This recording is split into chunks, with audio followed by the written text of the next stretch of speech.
Hello. It's so good to be back with everybody here at Spirit and Truth. And I know it's holiday season.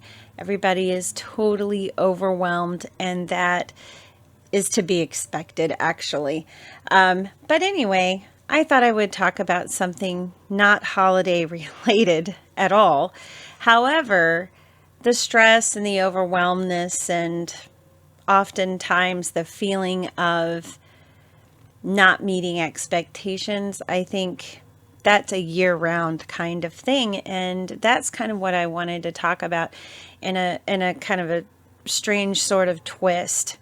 And then I also would like to talk about just everyday kind of what we're dealing with right now in time, in our culture, what we're dealing with, as well as, have you ever done a Pinterest recipe and actually taken a picture of it, and how many have fails, more fails than they have successes, and does it ever look like the picture you see on Pinterest? Well, anyway, so we're just going to jump right in, and I wanted to read to you a verse that I find to be very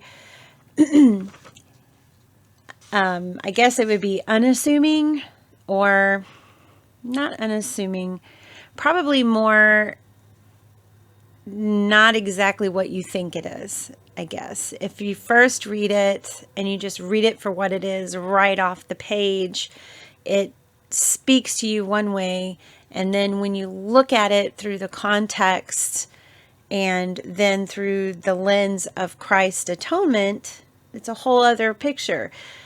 And it's kind of interesting to kind of look at this verse. And of course, here today on Spirit and Truth, that's what we're going to do.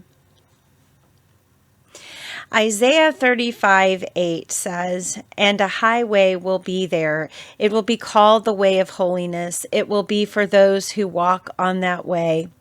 The unclean will not journey on it. Wicked fools will not go about it." Well, first look at that verse. There's different folks to identify with. There is the holy people, and there's the unclean, wicked people. And so you have two categories of people that can walk on this road or highway, or can't, or are not permitted. And so in this situation, it looks like those who walk on that way are holy, and those who are not clean, who are wicked, they don't get to journey on it. And looking at that from just a spectator, looking at this scripture, being a human being, a woman in this 21st century, I don't identify with the holy kind. I can honestly say there's more things that I know I'm lacking in, possibly not clean in, or not holy enough. And I feel like this highway doesn't really include me. It seems like it's more for people that are really good, just very righteous people, just really don't have a mark against them. And everybody can probably think of somebody that maybe, or imagine somebody that might fit that bill. Well, kind of fast forward into a whole other time of history and a whole other place. Would be Rodeo Drive in Los Angeles. Now, of course, nowadays, I don't know if you've got vagrants along the street or, people going to the bathroom on Rodeo Drive or anything, but growing up and watching movies and things like that, the road or the main thoroughfare in Los Angeles where all the rich people would go to shop was Rodeo Drive. And I actually Googled it, and it says one of the world's most exclusive luxury destinations and an unparalleled hub at the intersection of luxury, fashion, and entertainment. And so when I hear words like that, I think of movie stars, of celebrities, of very wealthy elites, not a suburban mom or some Midwest mom like me. And so, that's another road I don't feel like I could necessarily walk on or feel comfortable like I belonged there.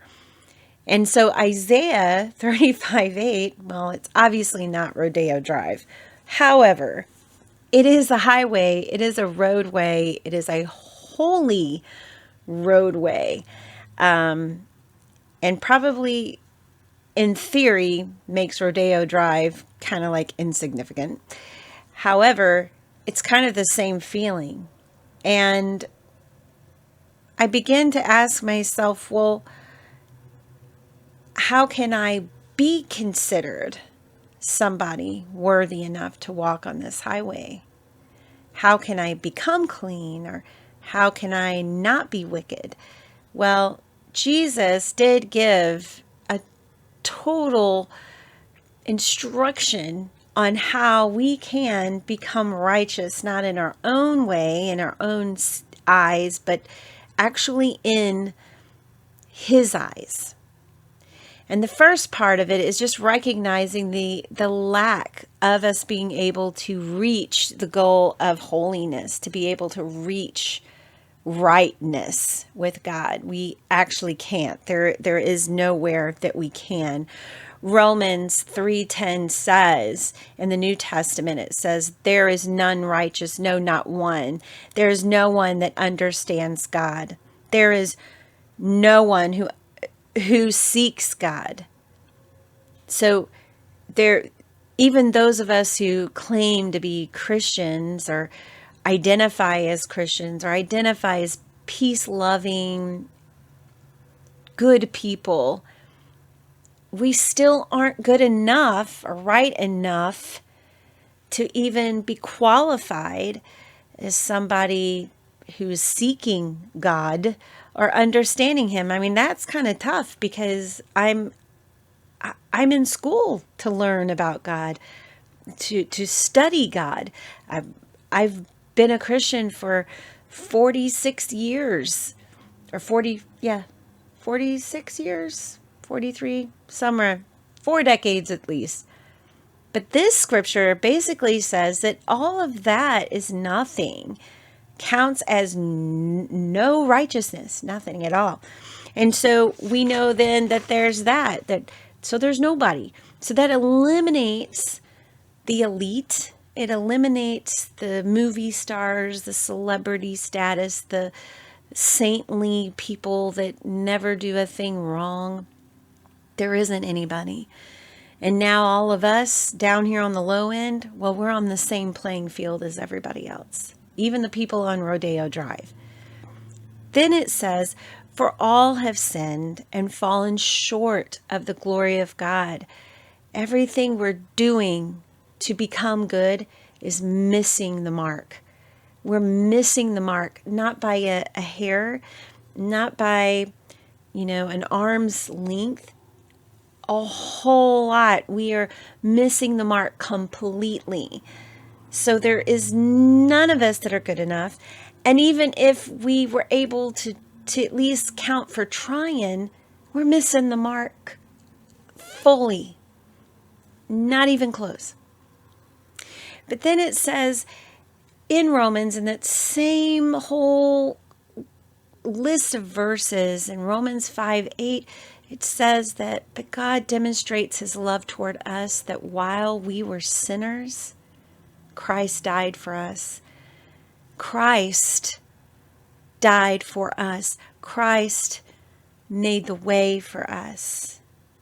And John 14:6 says, I am the way, the truth, and the life, and no one can come to the Father but through me.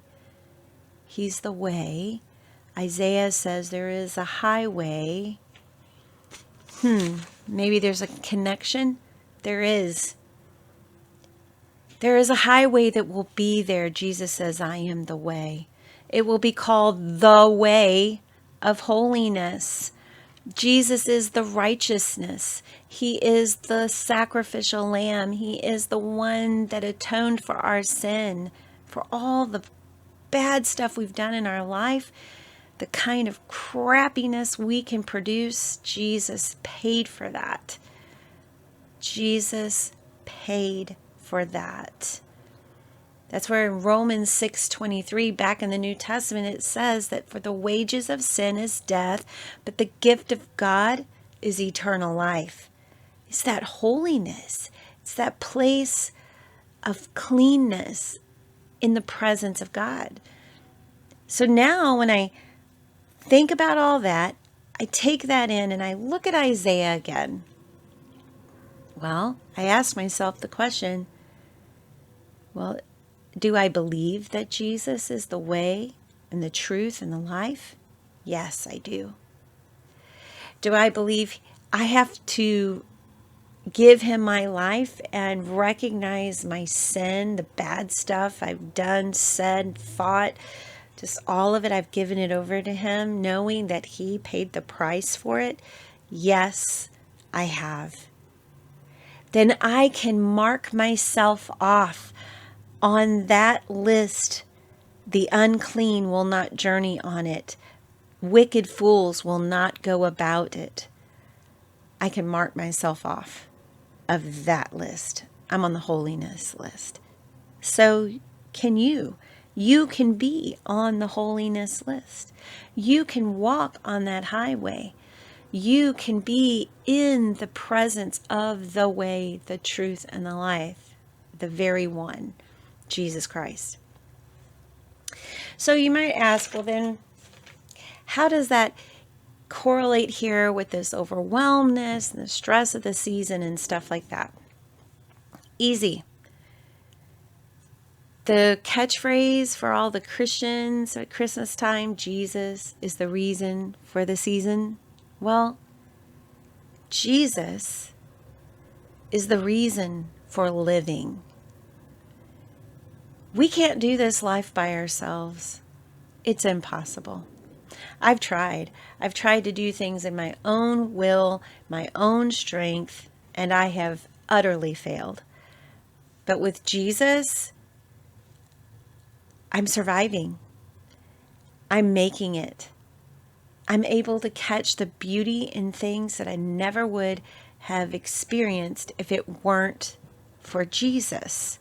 Yeah, I've screwed up. Yeah, I've made bad choices in my life, even as a believer, but I've had Jesus with me to walk me through the redeeming love of correction and coming through those things and beginning to make right choices. That was good.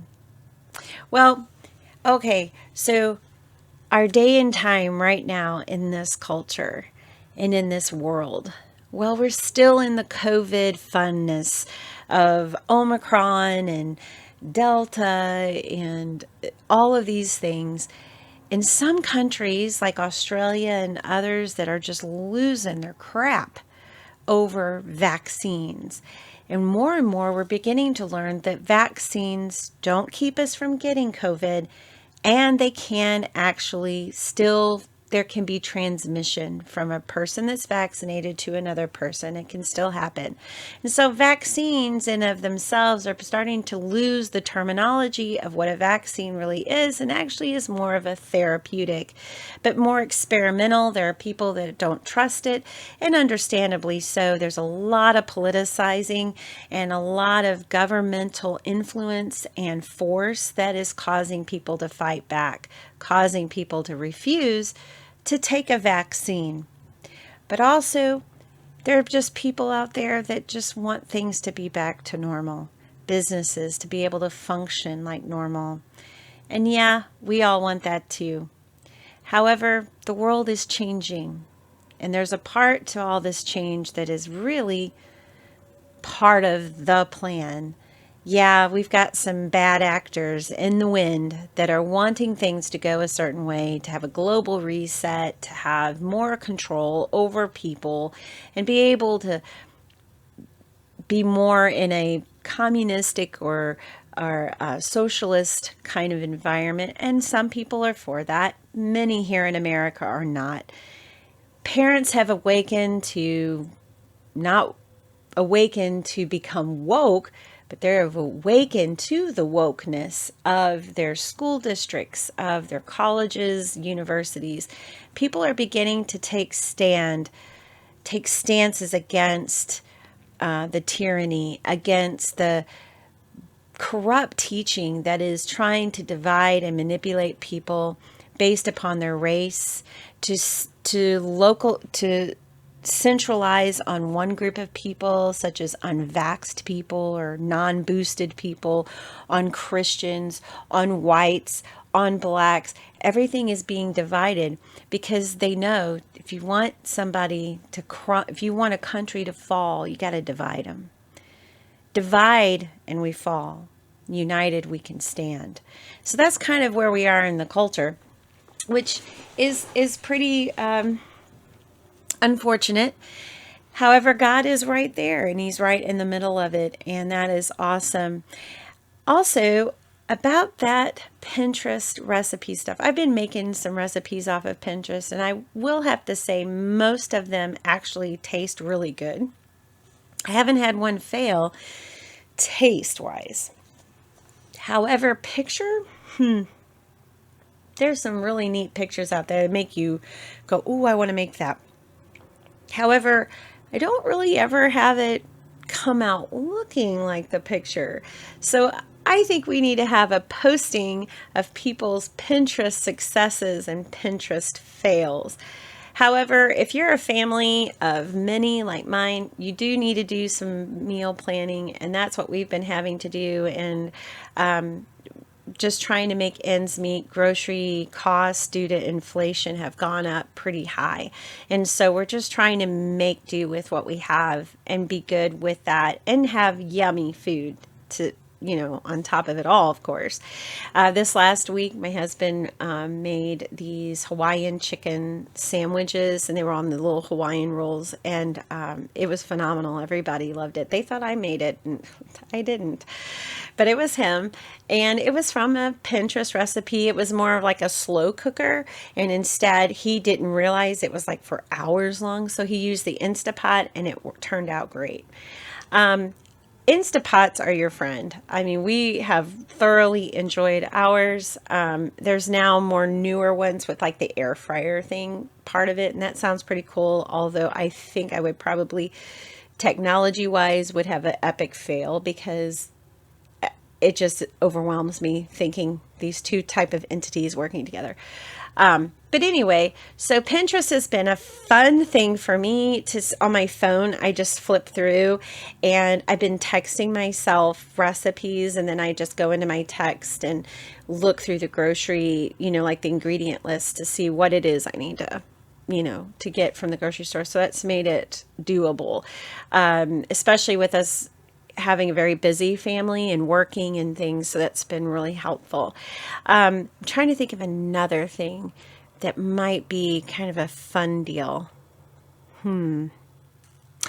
Oh, okay. So I've decided this like years and years ago. I I love that some of my, like, I have a daughter-in-law and a son that are more minimalist, so like they hardly have anything up on walls, and it's just very basic, and I love it. And then my daughter's pretty basic, and I just love how she does that. And I feel like our house, we just have stuff. So you can see there's like stuff all over here. I want one day to have a really nice studio recording, so you can see that I can actually, I mean, my room is really actually clean right now. You just see stuff like, I mean, it's just a mess. I don't like it. It's a weird background, but it's my life. It's the reality. However, I decided I want to, at Christmas when we tear stuff down, I actually want to take sticky notes and just put them on different things, like things to go. And you know how trash, you can, like, Christmas, after Christmas trash, they like take more. So I think we're gonna, like, I'm gonna add to it. I'm just gonna add stuff, and I think this year I just want to add more and more to the trash, because a lot of my junk is literally junk. I don't think it's anything anybody would want to use again. However, bigger things will donate and stuff like that. But I think this year I'm going to use my sticky notes to tag the things I want to get rid of. How about you? So what is it that you want to get rid of for this next year? Are you feeling a little claustrophobic with your stuff? I know I have for years, since I went to India and saw how they live over there in their smaller little homes and very few items. Just really made me just put a second thought to all the stuff I have. And Americans, we tend to hold on to a lot of stuff, and I'm very proud of the younger generation for being so minimalistic in nature. I think that's a real cool thing, something us older-ish people could probably learn from.